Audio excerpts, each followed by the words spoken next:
Broke business websites versus pro sites. I'll say that again. Broke, or you could say broken, business websites versus pro, which is professional business websites. Today is a great day to have a great conversation about this.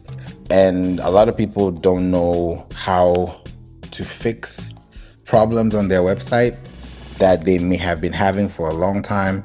And this is not the time to be guessing. We don't have time to guess. If you want to guess, that's great. But if you want to figure it out and save your time, money, and energy, then here's where you want to be. So thank you for being here and being part of today's conversation. I'm excited that we're going to be talking about websites and how websites should be working and how they have been working for a long time. But if you haven't been working the platform, now is the time for you to do so. So we want to make sure we can talk about this today and do it in a very special way so that you're not missing the road, you're not missing the bus, you're not missing the train, you're definitely not missing anything that's supposed to be important for you to know. And if you are not aware about your website and what is going on your website, there are websites that you can use. I'll give you two that you can actually check for yourself. I don't need to check them for you. If you want me to check them for you, great. But if you want to check them for yourself, fine. One website is called siteliner.com, siteliner.com. Another website is GTmetrix.com, GTmetrix.com. These two websites will tell you about your website. The Siteliner will tell you about the number of pages you have, what is broken, what is duplicated, what is normal. And then GTmetrix is going to tell you about your speed based on how many pages you have that loads within, I can call it an average time, and you'll be graded. And that grade will tell you, okay, you have a C grade, you have an F grade, you have an A grade, and that will tell you exactly what's going on here. So we're going to talk about this today for about an hour. And if you're listening to me for the first time, my name is Favour Obasi Ike, and I've been on Clubhouse for the last 6 years. It's going to be 6 years officially this November 24th, 2026. And I've been here constantly connecting with people, talking about how your website can actually generate traffic, leads, sales, and revenue that your business doesn't need to run ads on consistently to spend money to make money, which you can, but you can earn money by saving money when you're able to use your website organically for the right reasons. So we're going to talk about this today and show you the differences between a broke website and a pro website. This is going to be very interesting. So if you have any questions, please raise your hand, put it in the chat, and that way you can talk about all these things and make sure that you have a very important discussion that you can be able to do long-term for your business, but you can also do it in a way that can help you understand where you're going, what you're doing, and how can you do it in the best way to now create more abilities for yourself too. So I'm looking forward to connecting with you guys. And if you have any questions, put in the chat. Let me know, or come up on stage if you have a question, do that too. So we're going to make sure that this room is in a very sequential way so that you don't have any questions unanswered, because I know a lot of people may have questions. And if you have a question, now is the time to ask that question. So this is where you want to be more situated as a business by being more intentional about where you want to go. So we're going to talk about this today, and there are very many things that we're going to discover so that your business does not get convoluted, it doesn't get stressed out, it doesn't get connected to the wrong sources, and you're able to do it in the right way to help a lot of businesses. I've been doing this for a long time, and I feel like talking about these two types of websites are important so that you can decide for yourself, what do you really want, or what do you feel like you really need? I'm not going to tell you what you want. I'm not going to tell you you should do this, you should do that. It's all up to you. But the information that you get, you decide what you want to do with that information. So we're going to talk about this today. What's up, El Kahil? Thank you for being here. El Khalil, Chimene, Nia, Mozart, Jane, 67th. Welcome to Clubhouse. I see you with a party hat. Peter, thank you for being here too. And it's a great honor and a pleasure to share this space with you today. So we're going to bring this discussion to a really top high level space, or even I can call it a base, so that if you're thinking about your website and where you want to be, then these are the decisions that you have to ask yourself. Okay, are we going to do these things in the right way, or are we going to do them the wrong way? So let me tell you what a broke business website looks like. We're going to start off with this, and then I'll compare to a professional business website. So the first thing is a broken or broke business website is it's going to be very interesting. The first thing that I could tell you is that when you have a website, if your website is broke, it means that you have not considered or decided to implement a checklist. That's the first thing. You can have a mental checklist and do them, or you can actually have a physical or digital checklist and do it. And this is not just a checklist to check it off the list. It's to have a checklist that allows you to decide and ask yourself, what have I missed? What have I not missed? Now, you can divide this checklist into an on-page, off-page, technical, and local SEO. I'll just give you guys the basic ones. Of course, there are about 40 types of SEO, but these 4 are your biggest concerns. I'll give you guys some stats, and you please do your research while I'm telling you this, because I love to do my research, so please do yours too. There's a reason why websites don't work. And about 70% of website ranking problems aren't caused by content, because everyone now can do content, right? You can do ChatGPT, you can create blogs, you can do all these things. But 70% of websites have problems with ranking, not because of content, but because of technical SEO. Now, what is technical SEO? It's just another way of saying that you have, I'm going to use another word instead of technical, but you have parameters that you need to meet. You have eligibility requirements that you have to fix and actually attain that allow you to become at a standard within a golden standard of a website or a search engine that matches your type of website base. I'll give you an example. If your website is slow, right? Because if you go to like a website like serpapi.com, SERPAPI.com, this website will tell you explicitly that this, like coffee, for example, would load less than a second, right? If you type in now some type of service, it may load a little bit more than a second. But if you have anything that is below 2.5 seconds, you're in good shape. But if your page loads over 2.5 seconds, if you take 5 seconds to load one page, then that's a problem, because now your pages are not loading up the right way they're supposed to. Not because your websites are bad, but because you don't have the right technical ability to make that website retain people to actually stay on your site for a long time. And that's where changes like this have to be taking place to make sure that you don't have these issues, right? Because if 70% of websites are not ranking because of technical setups, that's because their pages may not be loading fast. They may have broken links. They may have duplicate tags. They may have a wrong canonical tag. They may have server errors. They might have things that are not supposed to be there that are not there. Crawling may have an issue. Your crawl budget might be limited. These are things that we may kind of see and not notice, but realize when it's time to actually make a change that we shouldn't have known before. And we want to make sure that we can do these things in a good way,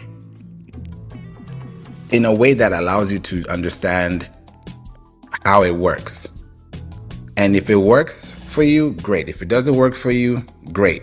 But at the end of the day, it's going to work for you, because whatever is important needs to be addressed. You can't unaddress or not address something that is not important, right?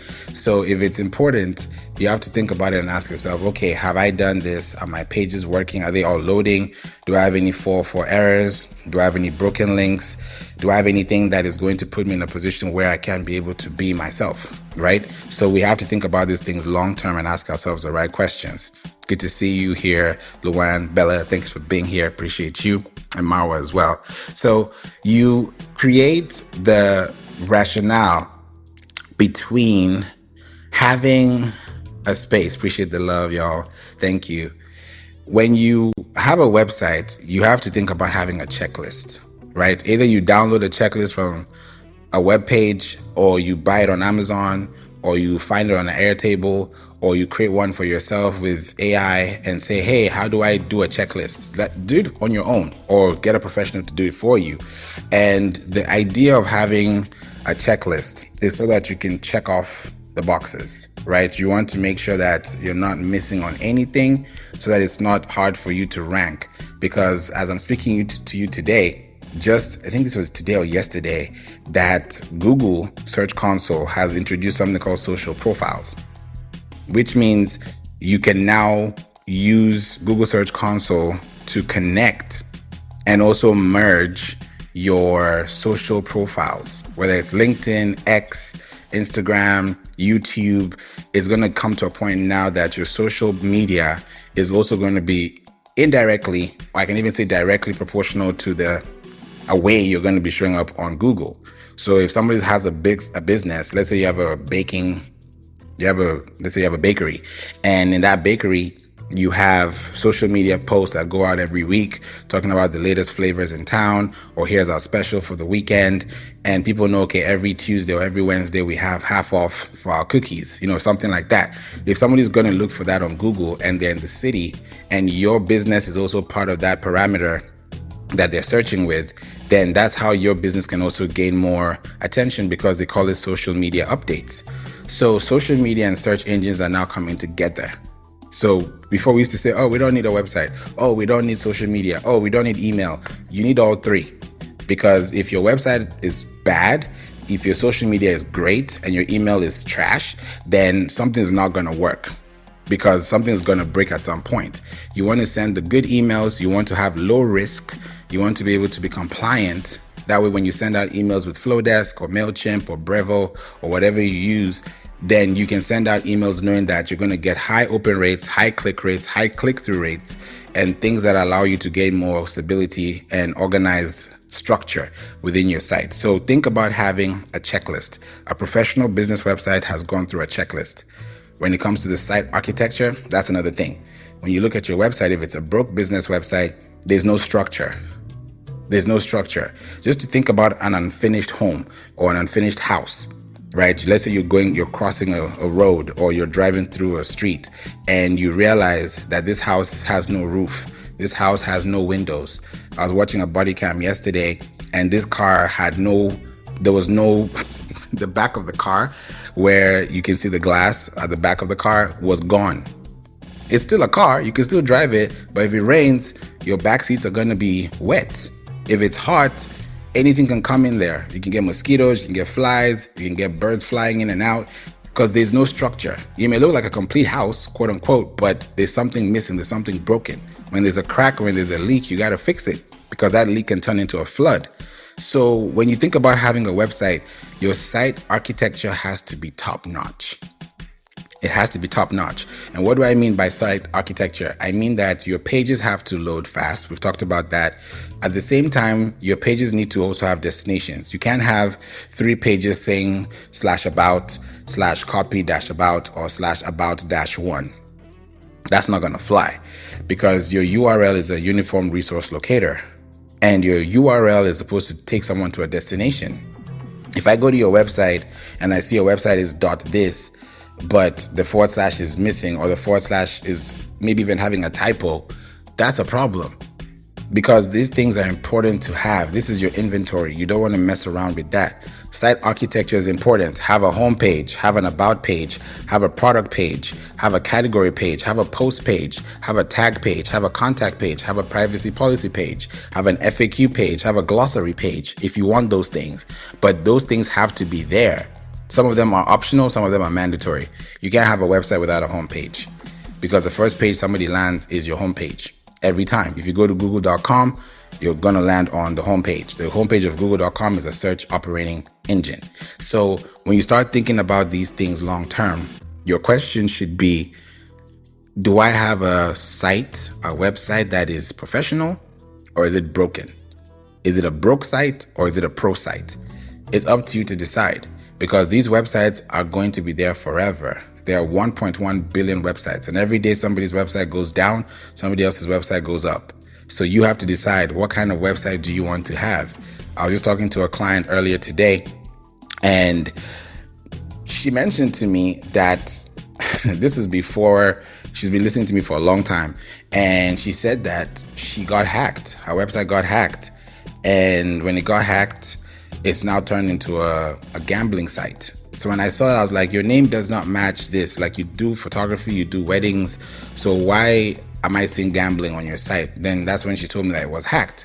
And I was like, oh, okay. Now that it's been hacked, we need to fix that because we can't build anything on a terrible foundation. It's just going to get worse.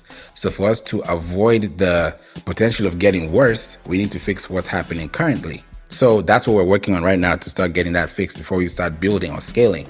So when you have a site, the architectural setup of your site is important. Why is this important? Because everything matters behind the website. Yes, it may look pretty on the outside, but it may look ugly on the inside. It's like you can have a great body, great features, great everything. People look at you like, wow, okay, yada, yada, yada, whatever. But if they look at the content of your heart and your character is terrible and you can't even have a conversation, they're not even going to look at your beauty anymore because what you're speaking is pretty much polluting your outward appearance. Even God looks at the inward appearance beyond the outward appearance. So we can't judge a book by its cover because the cover can look pretty on the outside but terrible on the inside. That's the same thing with your website. We're working with a client right now that they have two links, they have two domains, TLDs, top level domains. One of them is supposed to be a .com, the sub one is supposed to be a .net. Now the .net is what is turning into the .com because now there's a 301 redirect that has been fixed or not fixed. Now we can't even figure out which is which.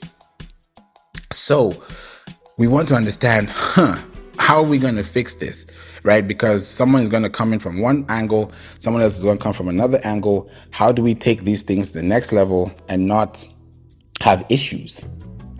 So your website, and why I'm saying this is because your website needs to have a strong backing. I was with a business yesterday where we were talking to one of the presidents of a company yesterday, and he was asking about how can they own their own hosting because they're paying a third-party platform or a third-party business organization to control everything that's on their website, which is not even doing well. That's why we're stepping in. And I said, instead of you guys paying management fees to somebody who is managing your website, why can't you guys just pay for your own website hosting and have it at your own advantage, at your own disposal? Then you paying somebody a management fee that you could have been saving that money to run ads with, or saving that money for some type of investment or going to payroll. So these are very important questions we need to ask ourselves. How do we take what we have and build it in a way that allows people to see, okay, this person actually cares. This person actually sees my value. This person actually knows what's the problem or what the problem is. So we can't just think about our website and say, oh, our website is great, it's working. And then I look at it online, I go to nslookup.io, and I realize that there's some things that are missing. There's some tags that are missing. There's some things that are not there. If I go to a website like host.io and I now check, I notice some things are missing. These are free websites I'm telling you to check for yourself. But if I send you an audit, I'm going to show you exactly what I'm explaining in visual mode, because you'll be able to now see, okay, something is wrong here. We need to fix this. We need to fix that. So you may not need a website today, but you're definitely going to need a website if you have a business. If you're going to ask for a loan, if you're going to ask for grants, if you're going to do any type of partnership or any type of business venture, you'll need a website. Because you can't give somebody your LinkedIn and not have a website attached to that LinkedIn company profile. It's either going to be a link tree or some other type of link or your website. And you don't want it to go to a link tree or another website that doesn't have your website attached. So these are things that are to keep in mind, because if you really think about it, right, and I'm sure you're probably listening and you're like, maybe, I'm not sure, but listen to this. If you put a link tree link, and that link tree link is, let's say, on your LinkedIn account or your Instagram account, what you're technically doing is that you're helping Linktree or you're helping another type of link to get a backlink from that source. It may be a no follow link. It may be a do follow link, depending on what the attributes are. But at the end of the day, those links that you're putting there are going to change everything about how your website is going to be looking on the outside. If you have a podcast and that podcast has links to your website, it has links category pages, tag pages, blog pages, your website page, and you have hundreds of episodes, and each episode has your show notes, and in those show notes has links to your website, trust me, every time your website goes out or your podcast goes live or your episode goes to the different distribution channels, you're going to be seeing yourself in a way that your website will also be gaining more traffic. Because I did a calculation. Every year, domain authority usually ranges from at the very least 7 points per year. It can be more than that. It can be less than that. But I've seen that if you have a new website and your domain is at domain 1, or let's say your domain authority is at a 1, by this time next year, you could be at an 8. By this time in 2 years, you could be at 15. If you look at a website like TikTok.com, TikTok, I know we know about TikTok. TikTok first came out 2016. I used to be on it when it was called Musical.ly, and it changed from Musical.ly to TikTok. But that's 10 years. That was 2016. We're in 2026. So that's 10 years. But guess what? The actual TikTok.com website was first registered as a domain in 1996. That was 30 years ago.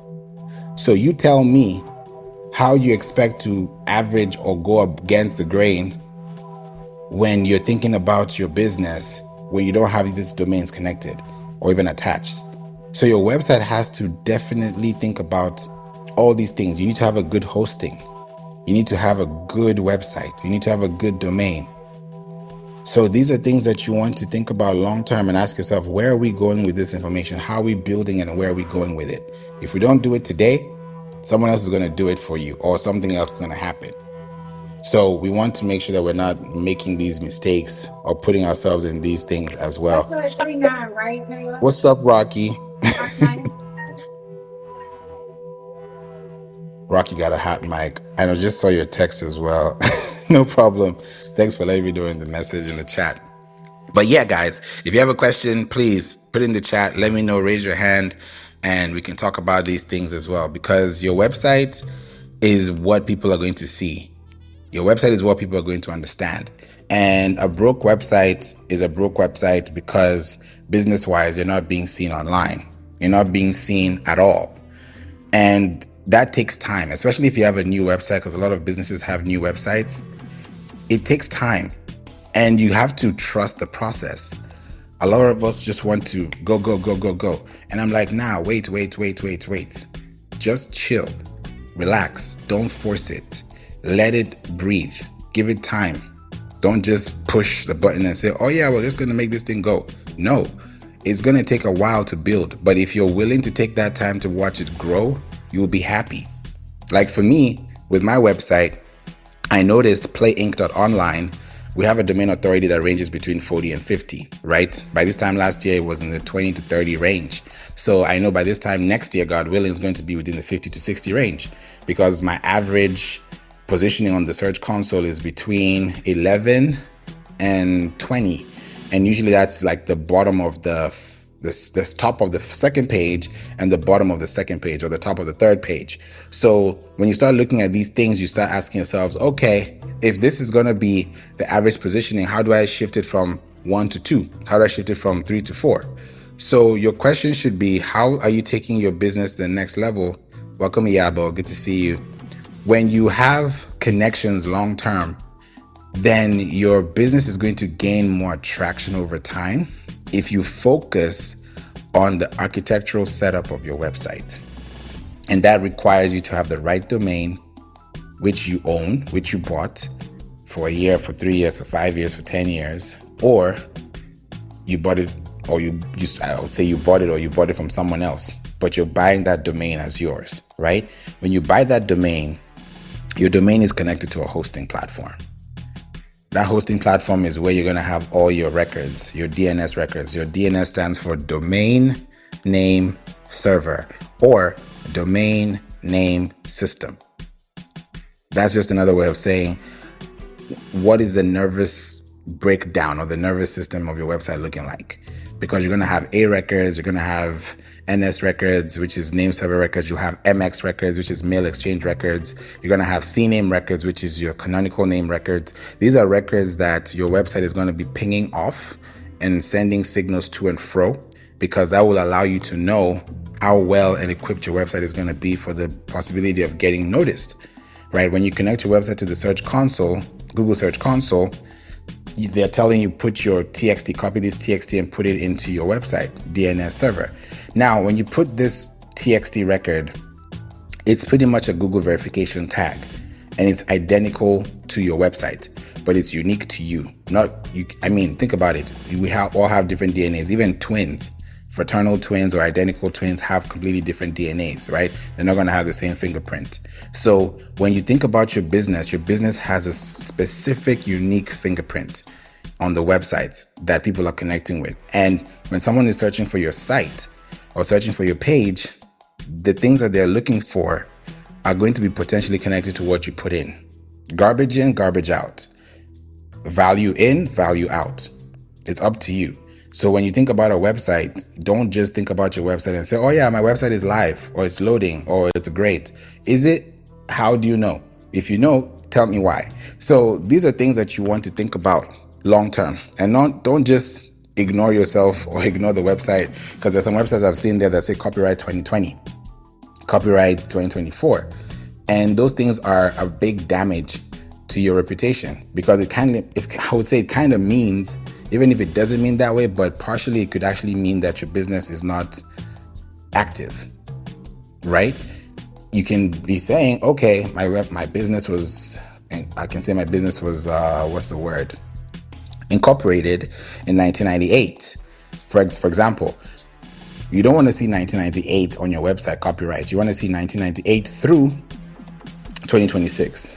An example is GoDaddy. If you go to GoDaddy.com, they're going to tell you 1996-2026. So you know, okay, this business has been here for 30 years. No one has to tell you the math, because you can see it for yourself. So you can decide to either do copyright current year or copyright date of incorporation through current year. So that way you're able to really see where your business is going to and how you're able to take that to the next level. So don't give up on yourself. Don't put things in the back burner. Don't be oblivious to these things, because these things are the very same things that are going to haunt you or haunt your business. And you don't want that at all. So you want to make sure that your website is gaining traffic consistently by building a structure that can actually be scalable. So that's something to think about too, right? Another thing outside of your checklist, and these are also things part of your checklist, but I just want to voice them out so that you can also get to hear about this too. Your images, your titles, and your descriptions, especially your URLs, which is your uniform resource locator, is so important, because that's going to be I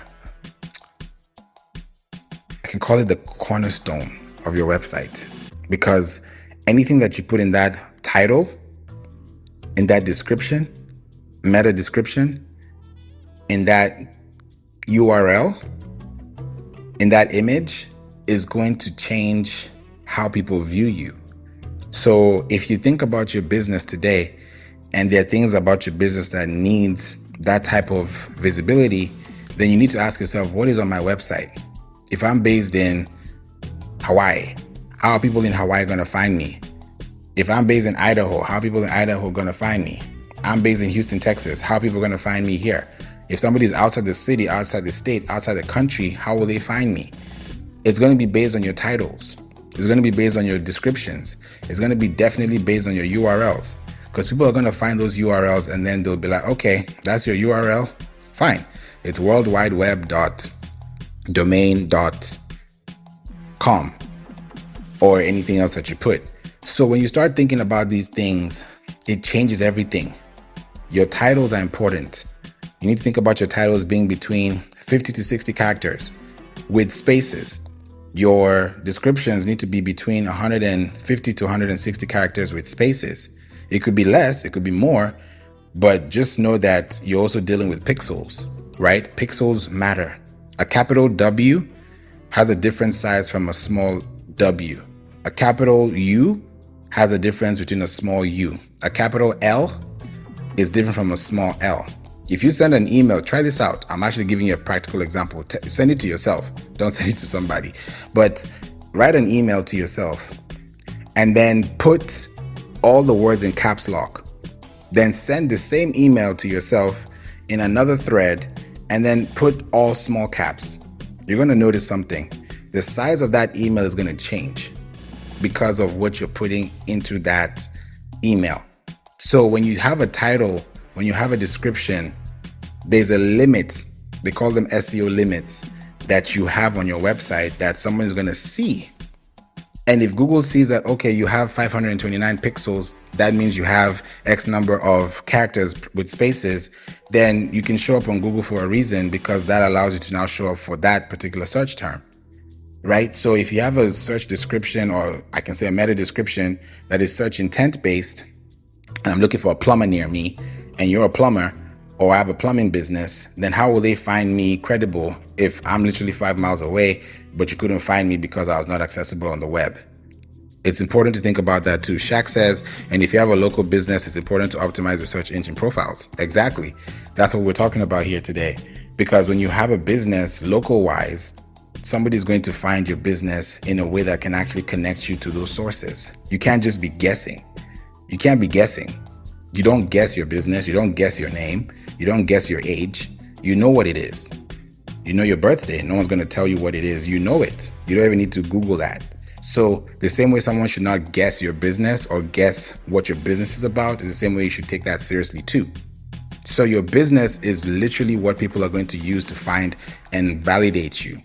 Use, find, validate. Use, find, validate. There's a circle of life that I put one day. This was a long time ago, and I'll tell you guys what it is. It is search, find, click, save. I'll say it again. Search, find, click, save. If you can go through that circle successfully and do it in a way that is sequential and is scalable, then yes, someone can easily find your content online and connect it back to the source. You can't have a website and not have social media icons connected, or not have your meta pixel connected, or not have your social profile showing up within the social icon, because that icon that you see there is not just an icon that is connected. It's an external link.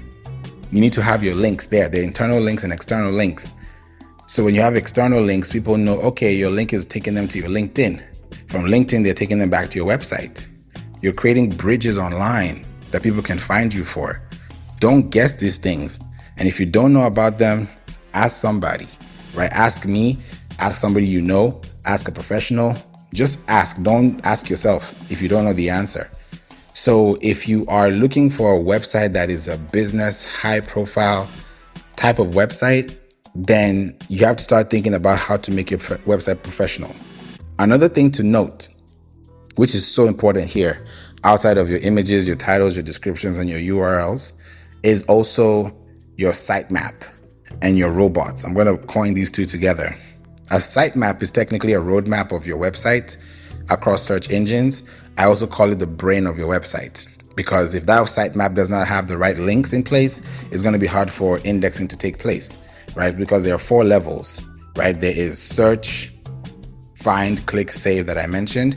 And then you also have submission for indexing. Then you have crawling. Then you have rendering.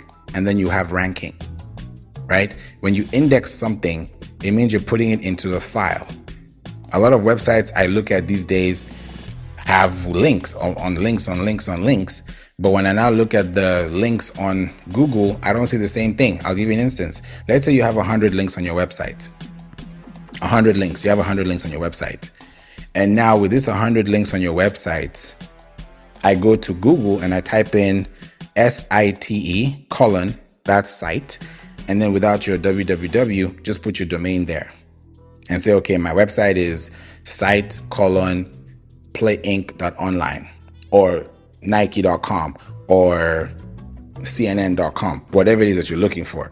And then hit the search bar, hit enter, and look at the results that you see. Let's say you have 100 links on your website, but maybe 10% of that is indexed. You ask yourself, what happened to the other 90? The problem is your website is partially indexed and it's not fully indexed. We have manual indexing, we have automatic indexing. So if your indexing is not even manual to begin with, then how are you going to move? Just like we used to drive stick shifts back in the day, and now we have automatic cars. Now we have selfless driving cars. Now we have electric cars. Before we just had gas cars. And I'm sure in the future, God knows, we could have hydrogen cars. So how do you know what you're going to do with your website if you don't even know what's happening to begin with? So think about these things and ask yourself, what is my website doing? Am I gaining all these things? Yes. If I am, how? And then on top of that, your website, the fact that you have a lot of links it's not a green card for you. It's not a green flag. It could be, but it becomes a yellow flag or even a red flag when those pages start becoming obsolete. Because when you have a page, the date that you publish that page, that's day one of activity. And there are 2 dates on your website. Some people would have 1, but you're supposed to have 2. The first date is your date of published, or I can call it date published. The second one is date modified. That's the second one. So if you have date published and you have date modified, then you have these 2 dates to now tell the search engines or the search crawlers or the search bots that you have information that has been updated for recent times. So when you think about your website today and you don't have these things, it's so important to factor these things in, because you can't ignore these signs. You can't ignore these things. So don't just think about your website and say, oh, I have a website, it's working. Yeah, it's working, but is it ranking? Is it accessible? Is it rankable? Is it searchable? Is it findable? Is it anything able? That's one thing to ask yourself. And the answer falls in line with the answer that you tell yourself. But you need to tell yourself the truth, right? Some people say, oh, I have this problem, but I can't fix it because I don't have the money to pay for it. Well, it becomes a problem until it's fixed. If it's not a priority for you, that's fine too. Nobody's forcing you to have a website. Nobody's forcing you to own a business. But if you want to take these things seriously and you want people to take you seriously as well, then the things that you need to take seriously need to be done in a mandatory way that allows you to be investing in the future, so that you can save yourself from the stress later on. So think about your website in this way, because you have a sitemap, you have robots tags, and a lot of websites have the wrong robots tags. I'll tell you what a robots tag is, or what a robots file is. Robots.txt is a text file. If you ever have a website on Wix, WordPress, Squarespace, Shopify, Tilda, Duda, Magento, I'm just giving you guys different website builders. There are many out there, and you're probably on one of them. When you have a website, you're going to have a sitemap, which is going to be sitemap.xml. How do you know this? Just go to your search browser or your tab, open a new tab, and then type in your domain.com or .co.org, .net, .gov, .edu, anything that you have, .ai, .expert, .online.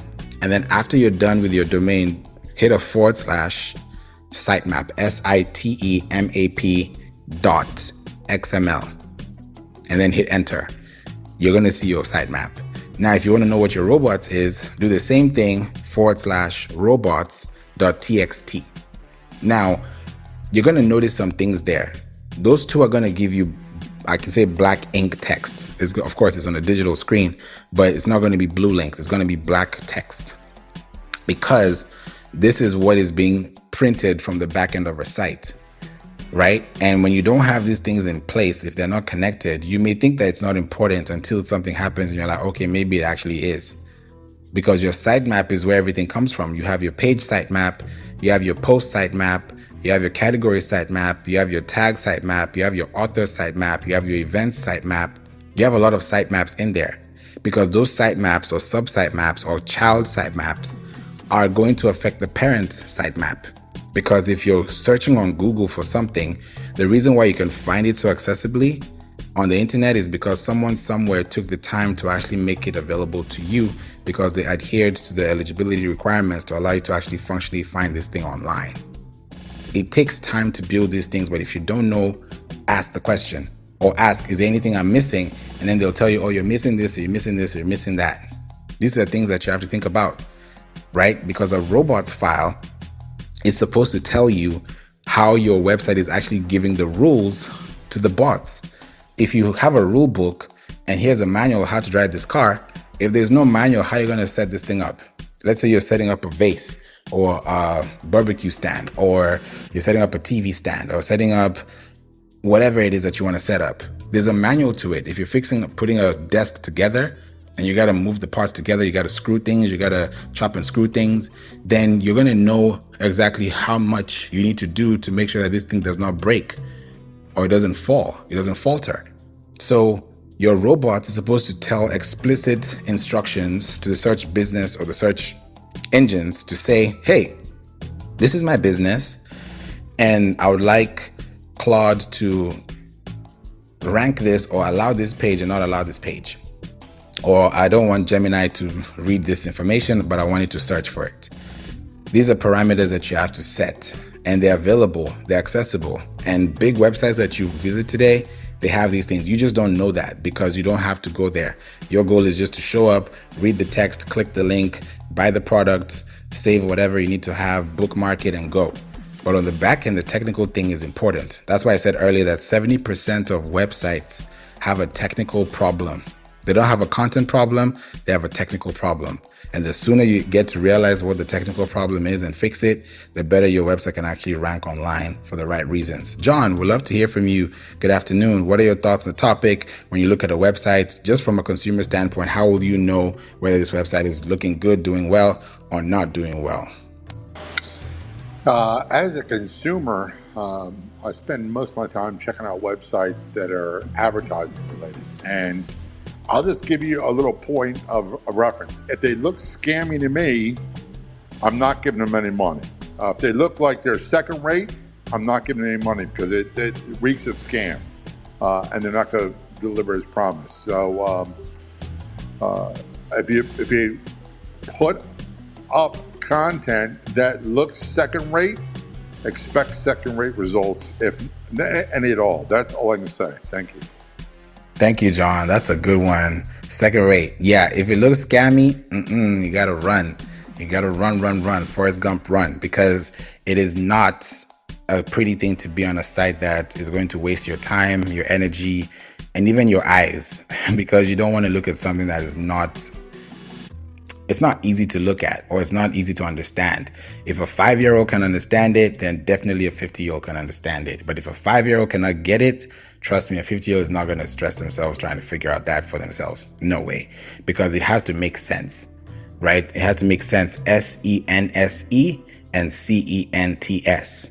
Those two have to come together. They got to be like a 5 and a 6. So thank you so much for that, John.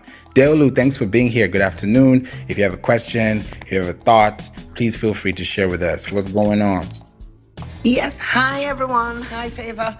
I want a quick one, yeah? Is it advisable to put a newsletter page on a website? Great question. It's very important to put a newsletter page on your website if it's coming from the same domain. And it's also good to have an external link that takes you to an external site. So let's say you have resources, you have Substack, you have Medium, you have LinkedIn, you have other sources. You can put them there because you have operations outside the site, but it's equally as good to have a news article, blog, something on your website. Why? Because when I mentioned sitemaps earlier, there's something called a page sitemap. Now that page sitemap is where you see your home, your about, your contact, your other pages that are main pages. And then you have your post sitemap, which is now where you actually have the blogs or the articles or the newsletters. So it's very important to have these things there, because if you don't have them there, it's going to be hard for the algorithms to pick up on what your business is about, technically just because you want to have a website that people can find. So I'll ask you, Deolu, what do you do as a business and what would you be talking about within your newsletter so I can make sure it makes sense for your website setup? Yes, I run and own an art gallery. Okay, so within an art gallery, are there different types of art, like different, let's say, styles or themes or textures? Are there different things that you talk about within art? Like, and then the different types of art as well? Yes. So the newsletter could be a journal, yeah? On the, like homepage, about us, contact, exhibitions. So the newsletter page could be journal, yes, like posts. Yeah. The newsletter is a page. And Yes. then the posts that are within the page is where the post sitemap comes in. Okay. Okay. All right. Yeah. So it's a little different, but the newsletter is like the parent or the patriarch. I can put it that way. And then below that, within the hierarchy, is now your different categories. So let's say you're talking about pastels, or you're talking about collage, or you're talking about, any types of art or any types of art form. Now, these different types of art are going to now tell you that, okay, this page, I'm just focusing on abstract art. And then it's /abstract art. So it's your website.com/category/abstract art. So if somebody clicks there, everything about abstract art is going to show up there. But if not, then it may be something else but that. So I want you to be able to see the differences between those two. Ducky, I'm coming to you next. So Deolu, when you look at your content, whatever you have on social media is going to be a reflection on your website, if you have any reflection from your website to your social media. So that's where your newsletter comes in. You can't just have a blog and just call it a day, but your blog has to match the aesthetics of your business by having categories and tags that match the search intent of the user, so that they also don't get confused, because a confused mind never buys as well. So I hope that makes sense, Deolu. Thank you. Appreciate you for that, Bell. Ducky, we'd love to hear from you too. Thanks for being here. Question, thoughts? What's coming to your mind? What's up? I just walked in the room seeing what you guys all talking about. Yeah, we're talking about broke business websites versus professional business websites and the differences between the two. Most of the businesses are broke. Most of the business websites are broke. Why? I'll tell you why I said that too, but why do you say that? Because people just build a website. Number one, aesthetically, most of them look like shit. Because proper designers don't design them. People just design them without having all layout concepts. And number two, people don't do proper SEO, and people now use GEO and AEO, and they think that because they use these words, they know what they're doing, without realizing old school proper SEO has AEO and GEO already installed within it. Exactly. I was even mentioning, I was telling people here that 70% of the websites have problems with technical website SEO or technical SEO buildup compared to content, because everyone can build content now. Anybody can write a blog on ChatGPT or Manus or Cloud or Gemini. But when it comes to technical setup, that's where it falls behind the bar or falls behind the line. Can you tell me what? So some websites are good, some websites are bad. But what is one aspect of a website that's mostly missing on most of the websites? You know? Anybody, come on, let's have some fun with this. Okay, schema. Definitely schema markup. I thought my mic was open. Sorry, schema markup. And also not just schema markup. And for those who don't know what schema is just, I can say, an organized macro data way of explaining what the front page of a website is by describing it on the back end. So let's say you own a brick and mortar and you have a dental office, or you have a restaurant. Yeah, you have great food, you have great houses, you have great dentistry information. But if the schema markup, you can go to schema.org, that's schema.org. You can see that for yourself and read the documentation about it. So schema is definitely something that is underlooked, and I can say it's over analyzed for no reason, but people don't usually have that. And that's the one thing that misses a lot of people and actually distinguishes people from the other. Because if an AI bot or a search crawler or a traditional bot is going to look into those things, then it's going to be hard for you to actually find it if you don't have those things in place. So yeah, definitely that's what a lot of people are missing for sure. So what it is, so what he said, what it is in simple terms, in layman terms, it's a data form. Like imagine I have an Excel spreadsheet letting search engines know what's on the web page. And one of the biggest mistakes people that do use schema, they have a full website schema, not an individual page schema. And the difference between having individual page schema versus a full page schema, when you have individual page schema, your SEO becomes 1000% more accessible to search engines, meaning people can find you a lot easier based on individual page content versus generalized content in the front page. Thank you, Ducky. That's a good one. I love that you brought that. I'm happy I'm not the only one talking about this, because it changes it when people hear it from other people. So it's not something you're getting familiar with me on, but this is an actual ABC metric. It's a 101 that needs to be discovered and also discussed too. Celeste, we'd love to hear from you too as well. What are your thoughts when it comes to schema and local SEO, or just anything general when it comes to business websites deciding whether their business is broke or pro? Okay, so I'm late to the party. Hey everyone. Okay, I have a question about the title first. Are we talking broke like as far as just like money, or just like the back end, like, broke? What are we talking about?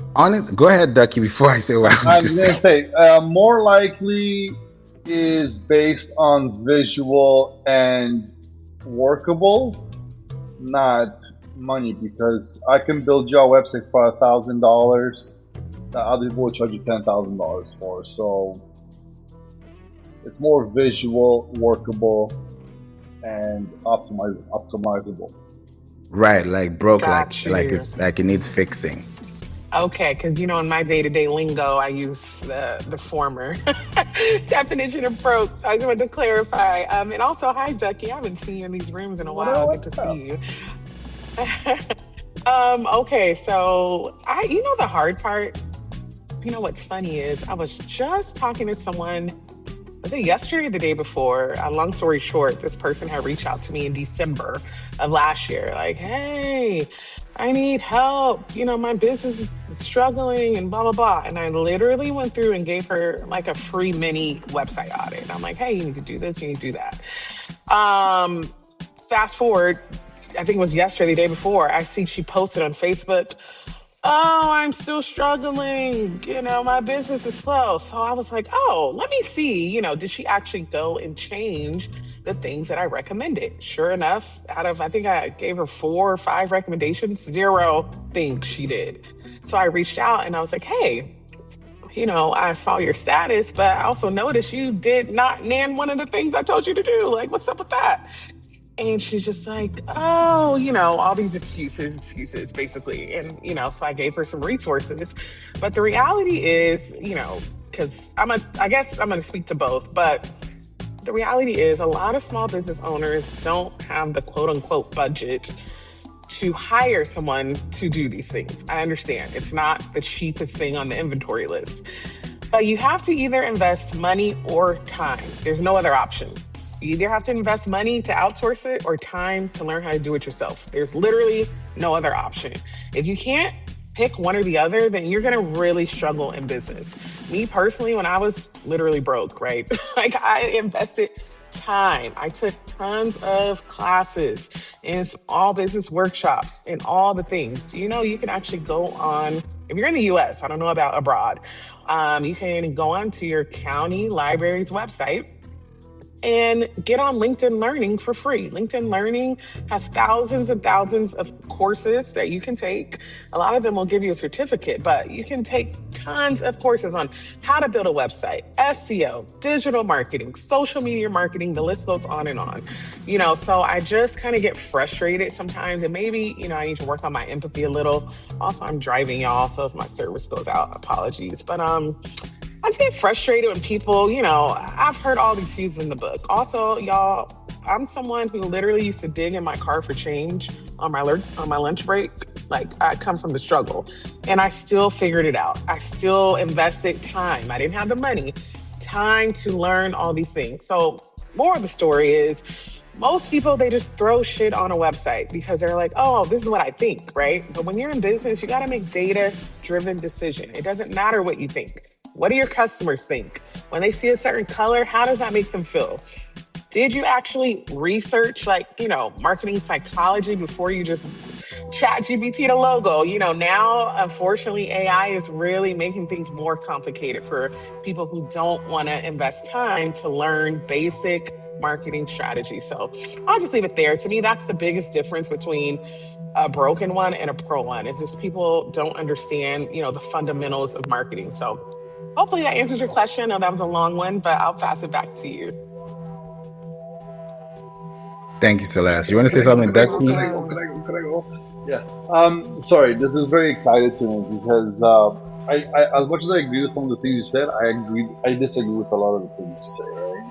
One of the things I disagree with you said that you have to invest a lot of money into it. Right?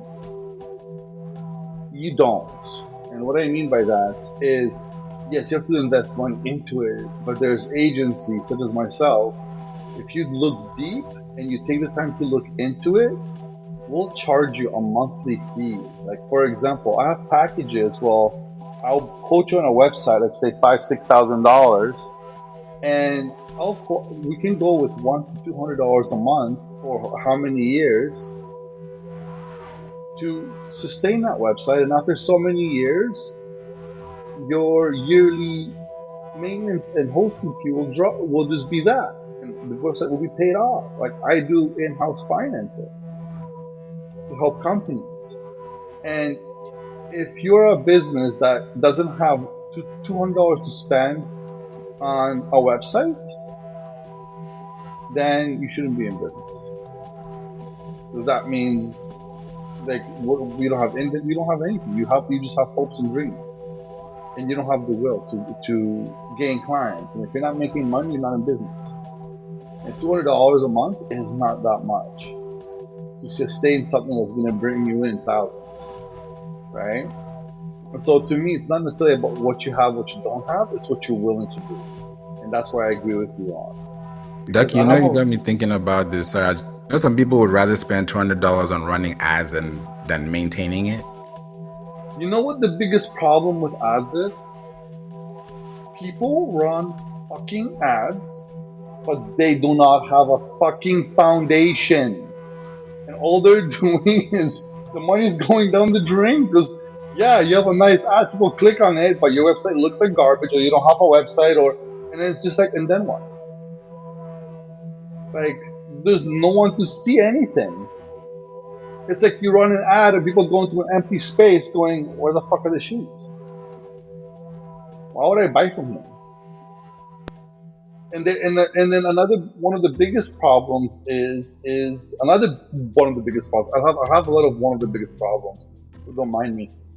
Is people think their websites look good, and they have no concept. And a lot of designers have no concept of designs.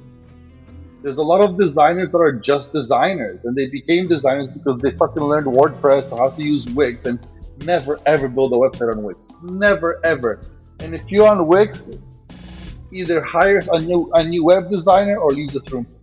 Sorry, I'm not the moderator, but Hey, don't. my Love the website's passion. on Wix and it does Leave out. $1,000 through that website. So don't knock it. Oh, I'm knocking Wix. I'm knocking Wix. I'm stepping on it. I'm glad you're making money off of it, but you're. The money. Yeah, but you're still fucking yourself because you don't know what you could have had. I'm gonna disagree with you on that, but continue. Well, but see, because you're seeing the 30,000. Is that okay? Because Okay, I know we're for having it. a little Go. back and forth. Is that okay? Yeah. Ducky, have you ever been on food stamps? Have you ever been on social services? Well, how about this? I was never on food stamps, but I grew up in a communist country where I was in a situation where I should have gotten food stamps, but my country didn't have food stamps. And if you went to the grocery store at 10 in the morning and there was no more bread left, you're fucked because you had no food. So imagine food stamps, and food stamps was like living in Beverly Hills. Oh, okay. The reason why I asked is because you're like, oh, if you don't have money, you shouldn't start a business. I think the hard part about, like, especially just general conversations, is that a lot of words kind of mean different things to different people. So when you say like, oh, it doesn't cost a lot of money, well, to someone who, doesn't have bread, as you put it, or maybe they're on food stamps, $200 a month is a lot of money to them. And like I said before, I come from the real struggle. When I started my business, I did not have $200 a month to outsource to someone to make me a website. So once again, you gotta pick a side. If you don't have money, you have to invest time. I personally believe that if you have time to learn something, you can do anything.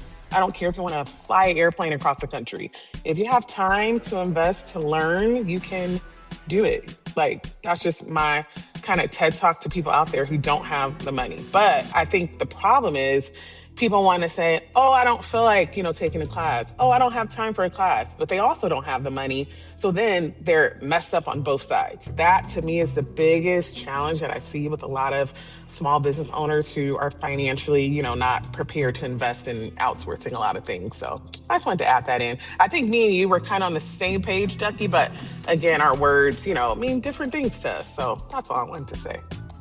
And I appreciate that. I do agree with you on that, right? I gave a general number. That's why I said $100, $200. What I meant is you can find agencies that you can work with that will help you finance your business for a minimum amount, right? Because not all websites are $5,000, $6,000, and it's just really depending on what you need and how it's structured, right? That's more on the basis of just giving a jump. But yes, I agree with you 100%, right?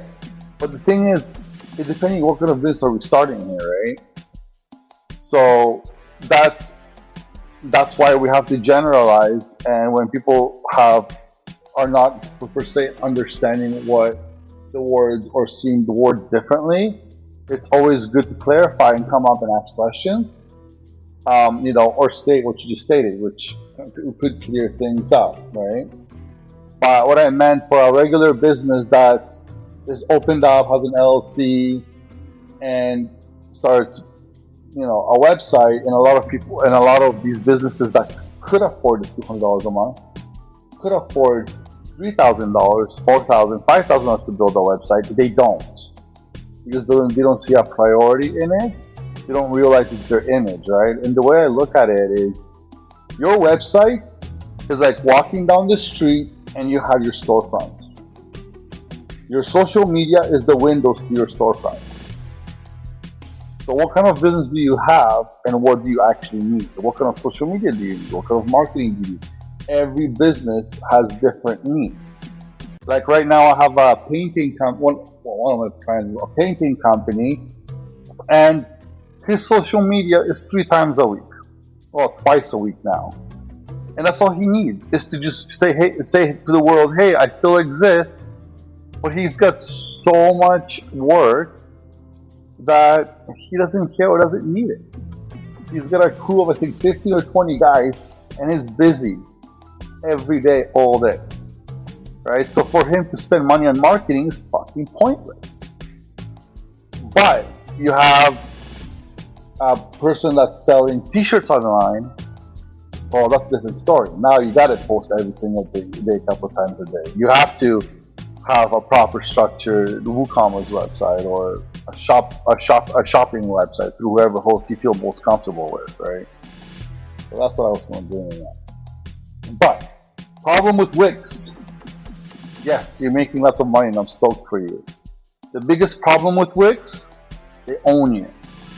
They use shared hosting, where it slows you down with being properly shown. Ducky, before you continue, define slow. When you go to Google PageSpeed, put your URL in, and out of 100, what is your mobile speed? That's the most important. And what is your desktop speed? Right? So it just shows you how fast your website loads, how fast your servers are. And when your numbers are not over 80, 90 out of 100, Google will push you to the back end to show you off, no matter how good your SEO, AO, GEO is, or any other indexing platform.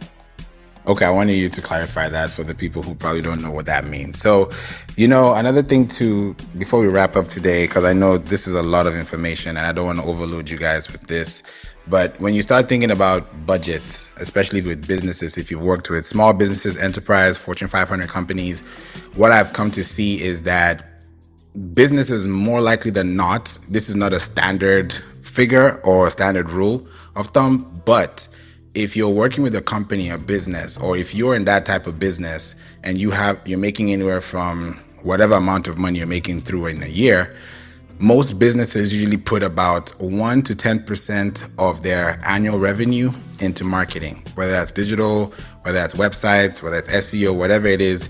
Let's say you make $1 million a year and you put 1%, that's $10,000 a year you're putting into maintenance or putting into a website. Whatever that number is, it's up to you to decide. I can't tell you what to do with your money. But when you start looking at those ranges, it's good for you to understand and say, okay, I'm making $100,000 a year.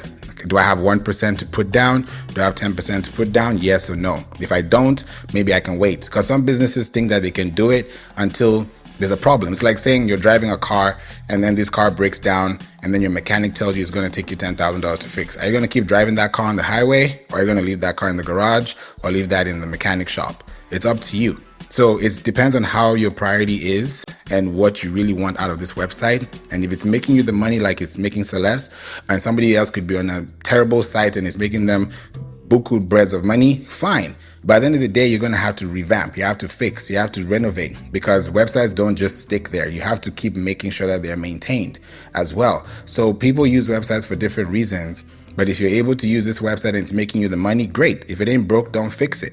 But some people try to fix everything when there's really no problem to fix, because they feel like somebody said something somewhere and now they have a problem and they're having heart palpitations. And no, you don't want that stress, because every single time something happens, something's going to change. But if you focus on what is working and connect and give people what they ask for, then fine. Give people what they want, and then after, give them what they need. Right? You don't just go to a place and say, oh, I need SEO. What about SEO do you need? Is it local?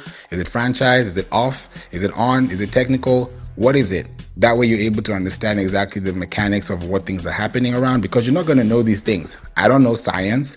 I don't know politics. I don't know geography. I don't know forensics, but somebody does, and somebody knows better than me. You know something better than me than I do. But we both know something that we can both help each other on. So the idea is not just to look at your website and say, oh, it's broken or something is wrong. Ask yourself, am I getting the sales I'm supposed to? Am I reaching the people I'm supposed to? Am I even visible to my neighbor? If I'm not, then that's where you have to figure out and fix those things as well. So there's a lot of things to discuss with SEO, but today I wanted to just break it down and say, okay, do you have a broken website? That's why I haven't changed the title of the room, because people think broken. They're like, oh, broke. No, you're not broke. It's a broken site. Broke in the sense of, if it's broken and you don't have the money to fix it, then are you going to spend time fixing it, or are you just going to spend time around the roses trying to figure it out? So that's really dependent on you as well. Ducky, yes. So if you PTR, meaning pull to refresh, you'll see in my screenshot what Google page speed will show you for a good running website. Yes, and they actually introduced something new as well for AI as well. I don't see that on yours, but GEO.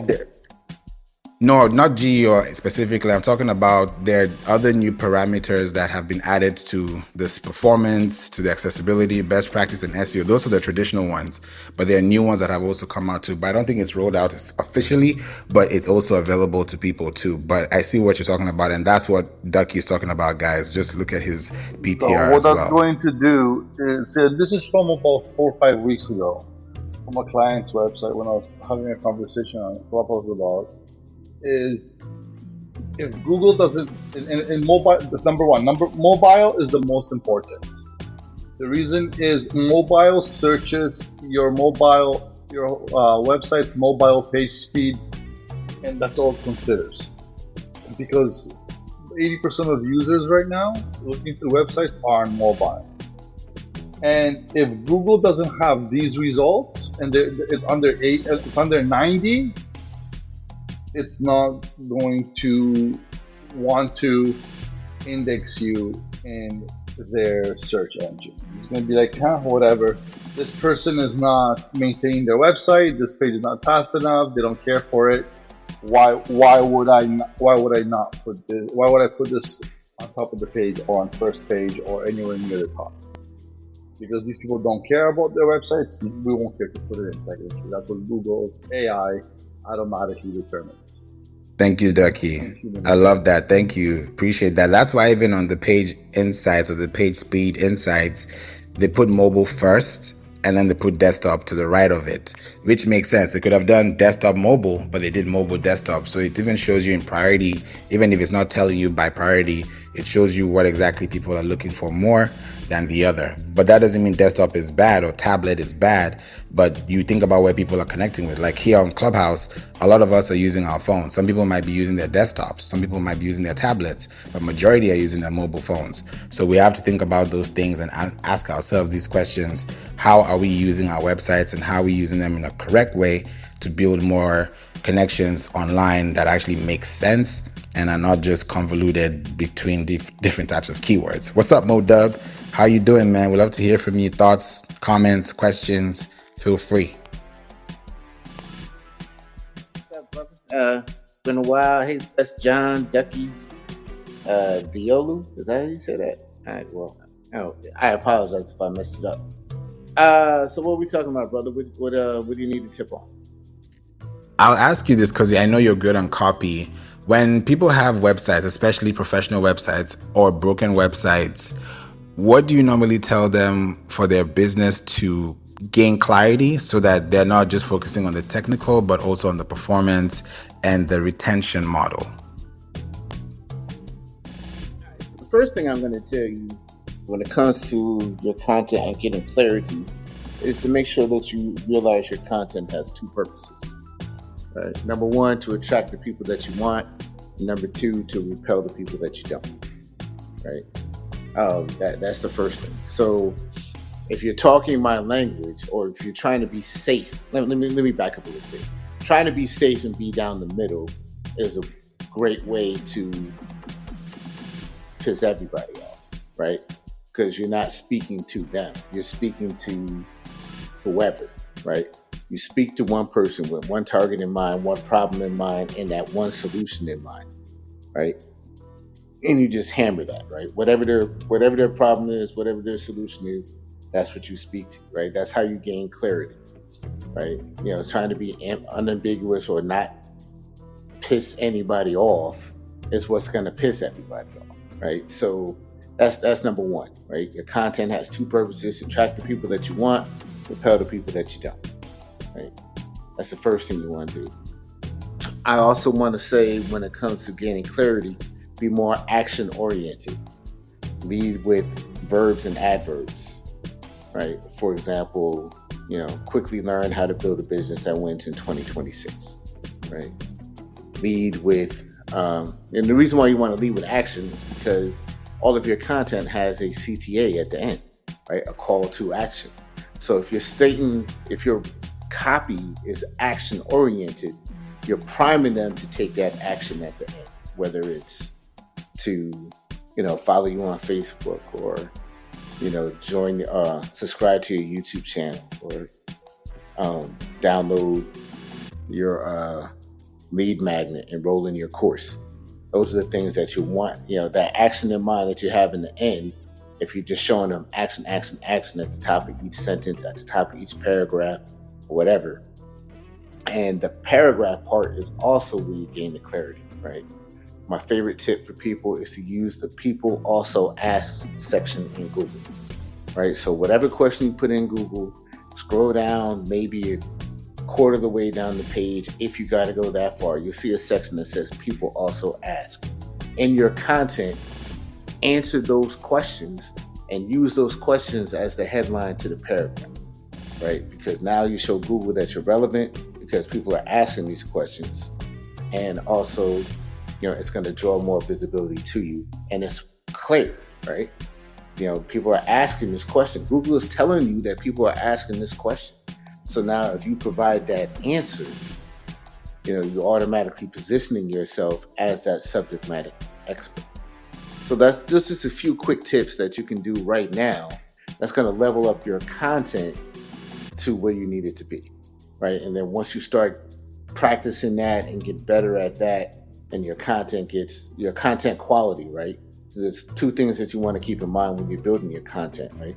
Content quality and content velocity, right? Content quality is pretty self-explanatory. Um, how good your content is compared to your competitors, right? And then you also have the content velocity, which has to do with how fast you can put that content out, right? So content quality, content velocity is the two things you need to pay most attention to get where you need to be. And with that, I'll go ahead and close the mic. This is Mo Dub, and I'm out. Thank you, Modub. Actually, you got me thinking about this, and with your permission, it would be great for us to talk about that specifically, what you just said, content quality versus content velocity. Because some people are doing one blog a week, one blog a month, one page a day, one update a month, one maintenance per year, and then they think something's going to change. But those things definitely play a big role. And guys, before I come into this room again, if you want us to talk about this, put a one in the chat if you want us to talk about content quality versus content velocity. Just put a one in the chat, because I think it's going to strike a lot of nerves. It's going to give people a lot of things to think about. And then they'll ask themselves, what is my current process? What is the next type of process I want to get into? And how can we get that done in a way that actually helps more people too? So that's something I definitely would think about as well. So guys, if you can type, if you're not driving, put a one in the chat. If you're not driving, that is. If you are, then don't type. Focus on your driving or focus on what you're doing right now, because some people are listening in and they're not able to type. But if you're able to type, put a one in the chat, and one is enough for me to know that something of a sample like that is important for people to know. So love that you said that, Mo Dub. Thank you so much for bringing that in too as well. And Dolly put a one in the chat as well. So Austin put a 1 too. All right. So yeah, we'll definitely bring that in as well, because I feel like that's going to help a lot of people understand it, because even the quality of content is determined by the structure of the content. Because you can have quality content, you can have a quality song, you can have a quality movie, but if the script is not done correctly, if the angles are not pointed correctly, if you're not able to have continuation across the line, if you don't have internal links, external links, FAQs, things that allow people to understand more, TLDR, too long don't read, then yeah, there's going to be a lot of issues or friction that's going to be in the pipeline. But yeah, we'll definitely talk about that. Thank you for bringing that up, Mo. Appreciate you, and welcome back, Celeste. So guys, there's a difference between a broken website for business and a professional website for business. There are things you've heard today. There's some things you've probably never heard before, or there's some things that you want to hear more of. This is the time to make sure that you can create those experiences for yourself. If you want more information like this, click the link above, book a call with me. Let's talk about your website. Let's talk about your SEO. If you just want to learn about it in general, then click the link as well, so you can now join our newsletter and we can talk about this, and you can get emails like this that will help you understand them better, because some people learn by listening, which actually acquires about 5% of retainer.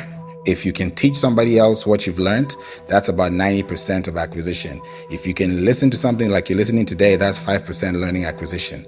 There's a whole road down that pipeline. So you can listen to something once, twice, 3 times. It may not make sense. But if you keep trying it and doing it on your own, or doing it with somebody or helping you do it with the accountability partner, then eventually it's going to make more sense over time. So it's just about being more structural, being more tactical, and being more specific and meticulous with how you want people to learn about you online. There's a platform called Google Learn About. Just Google it. It's called Google Learn About. Just go on Google and type in Google Learn About, and you're going to see it. And ask that Learn About platform about your business, about your brand, whether it's a business brand or a personal brand, and it will tell you everything that you need to know.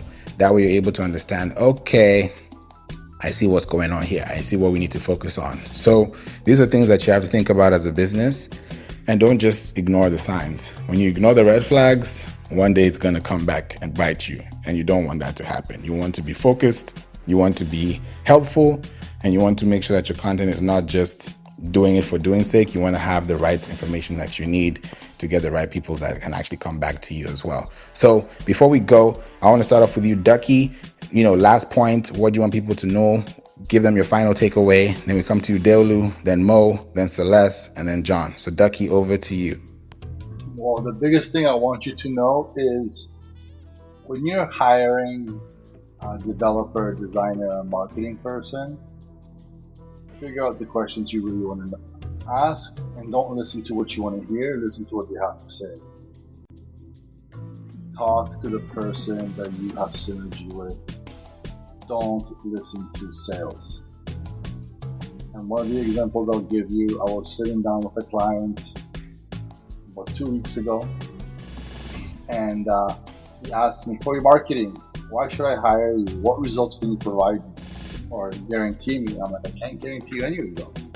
I'm like, I can tell you exactly what I'm going to do for marketing and the things that you're going to get for what you're going to pay for, but I cannot drag a person into your shop. He goes, are you serious? So why are we sitting here? And I looked at him like, you called me for a meeting. I didn't call you for a meeting. We're sitting here because you asked for me. So now I can give you historical data of what the potentials are, but that's not a guaranteed number that you're going to get from your marketing campaigns when it comes to sales conversions. So either you want the truth or you want to bullshit you. Let me know if you want to continue with me. And the guy literally hired me just because I was straightforward and understand that when you're getting historical data based on return on investment for marketing campaigns, it's historical data. Because nobody's going to force anybody to click on a marketing campaign and have a conversion. Thank you, Ducky. Yeah, you got to ask the right questions, and you got to know the questions that are being responded to, especially with website developers and SEO. Those are two different things. We're dealing with a client right now, and they have a .net and a .com. I just got access to their hosting platform, and they're on WordPress, yes, with Elementor, but their second platform or the second site that so whoever built the website is pointing to a completely different server, and now that is convoluting the whole aspect of the servers because they have their Google Search Console verified, but they don't have ownership of that access. So I'm like, who did it? Was it you or was it the team? And she said it was a team, and I'm like, can you contact the team? She can, but it's like it's like you're fighting tooth and nail. And I'm like, no, this is things that you need to handle first. Even by the time you're building a website first, the first thing is to have your hosting, have your domain, have your website in place so that when the website is built, it's on your server. Because a lot of people are paying third-party platforms for servers and for hosting, which by all means, I'm not going to knock your business. But if it gets to a point where there's problems or there are errors, it's going to play a big role. It happened to one of the websites that we built for a client, and they forgot to renew the subscription. So the website went down. So we had to literally open a ticket because the person that was supposed to maintain the website forgot to pay what they were paid for. So all these horror stories are I can say unavoidable completely, but it depends on what you know. And some people are just paying away or buying away or investing away, not knowing exactly what they're paying for. So it's important to think about these things so that you don't get scammed, you don't get blindsided, because these things keep happening. And if you're not knowing these things, it might be down the drain that you're like, oh, okay, maybe I should have done this better this way. But it's never too late to understand. Like, the more you know, the more you don't know. So it's good to think about those things long term. Thank you, Ducky. Deolu, what about you? Last takeaways. What are your final thoughts for the room? Oh, very good, actually. I managed to join today, and I put a 1 in the chat and looking forward to the next session. Thank you, Favour. Thank you all. Thank you, Deolu. Thanks for being here. Mo, what about you? Final takeaway. Yeah, I'm on my final way. I'm going to ask everybody in the room a question, right? And it's a very important question. I want you to think about it and be ready with your homework when Favour comes back with the content velocity and content quality room. When you think about you and your business, what grows faster, your confidence or your doubts? Right? Your confidence or your doubts, which grows faster within you? And so with that, I'm going to close the mic. And thanks for bringing me up, brother. Appreciate you, Mo. Thank you for always being here as well with us on the app. Celeste, over to you. Final takeaway. My final takeaway, I have two. So first of all, what I really love about this room in particular is me and Ducky. Although we had, a little difference of opinion, we were able to have a respectful dialogue. That's something that I hope most people observed and can apply, because all too often on Clubhouse, I see crazy situations develop just because people disagree. We can disagree and do it respectfully. So I really appreciate that dialogue, Ducky. And I really do miss seeing you in the room. So come back, my friend. And then the last thing, listen, I have a big heart for my strugglepreneurs. I know y'all can hear when I talk about like, oh, I came from the struggle and I used to dig for change in my car. Those are real stories. And so, when I hear new business owners struggle when it comes to where to invest, how to invest, should they invest, I get it. I understand. But again, I'm going to reemphasize, money isn't always a solution. Sometimes it is time. Sometimes it is prioritizing, hey, instead of me watching this Netflix show, I'm going to go online and take a course. Now more than ever on the digital landscape, there are so many free resources, like so many, okay? So I just, want to encourage all of y'all who are strugglepreneurs, like just because you don't have the money, don't let that be the end of the sentence.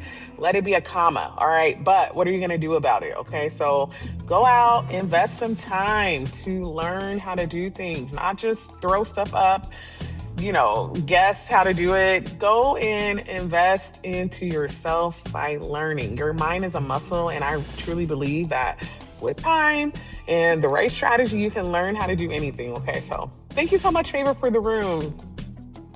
Thank you for being here, Celeste. Appreciate you. And yes, Appreciate you. yes, sir. Thank you, Ducky. Mo said, what? I missed the fight between Celeste and Ducky. Let me go to the replay. You listen to it. It's not, I would call it a constructive argument and not a destructive argument, because you can have a colorful conversation or a distasteful conversation. So it's really up to you to know where to draw the line, and also do it with respect, because we want to respect each other in the room, and everybody's opinion is important because everybody's opinion matters. So nobody is right, nobody is wrong. We're not trying to fight over the other. We want to make sure that we can have, at the end of the day, something has been achieved and the next task is being, I can say, milestoned, if I can put it that way, and checked off the list. So thank you, Celeste, for that. Yeah, and I was gonna say, Mo, have you ever seen? It's usually girls who fight like this, where they're fighting but no punches are connecting. That was the fight that we had. Nothing exciting. Wow. Okay, I'm sorry. You know what? I was just being nice. Oh, good, Ducky. I love you. I love Clubhouse. Thank you guys so much. Appreciate you. John, what about you? Final takeaway. Yeah, the final takeaway I would give is if you are selling something, and look at your click to conversion ratio.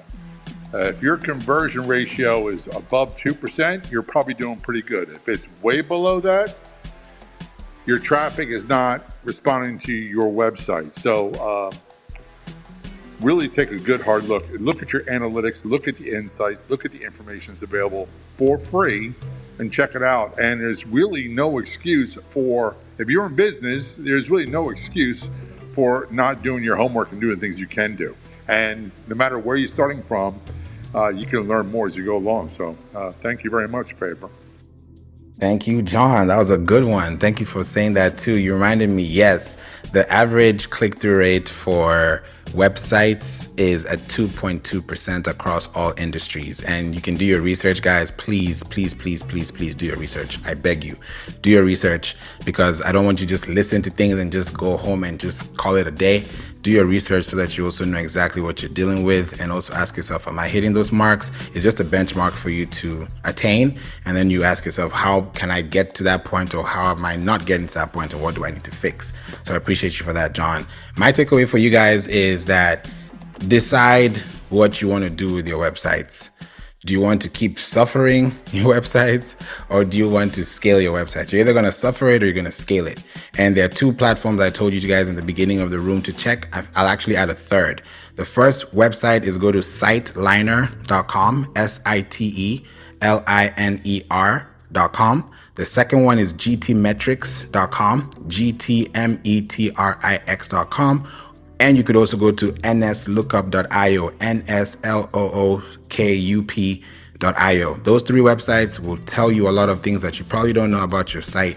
And from there, you can decide, okay, we're good, we're in the red, we're not so good. How do we fix that? You can also check your domain health with NSLookup, and you can see whether you're compliant as well, especially if you're a business that sends out emails and you're wondering why your click rates are not working or your click-through rates are not going through.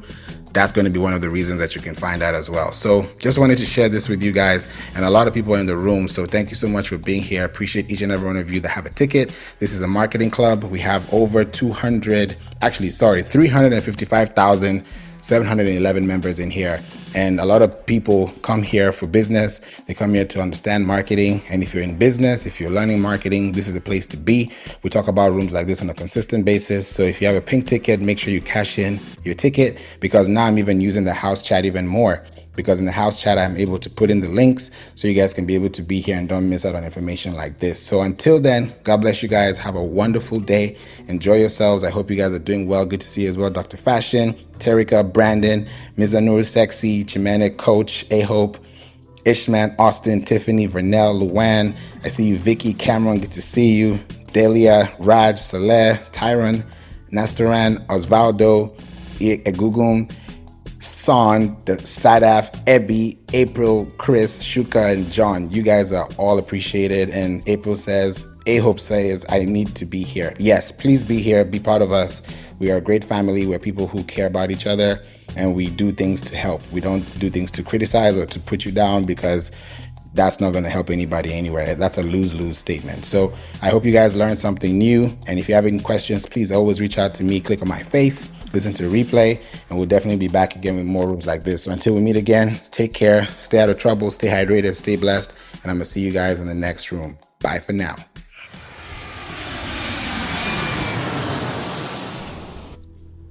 Welcome to season 13, where you listen, you live, you learn, and you earn. A lot of information is always given on this show. So we're in the 13th season. God has brought us so far, and I just want to thank God for the opportunity to connect with you today on a such quiet, calm space like this. So thank you for listening. Know that Jesus loves you, and know that you can always connect with me on the We Don't Play Podcast show. More specifically, go to WeDon'tPlayPodcast.com, or you can go to playinc.online. That is PLAYINC.online, and get in touch with me. Let's get on a call. Let's talk. Let's focus on SEO for 2026 and beyond. So until we meet in the next episode, God bless you. Jesus loves you. Stay hydrated, stay safe, and stay blessed, and stay tuned. Bye for now.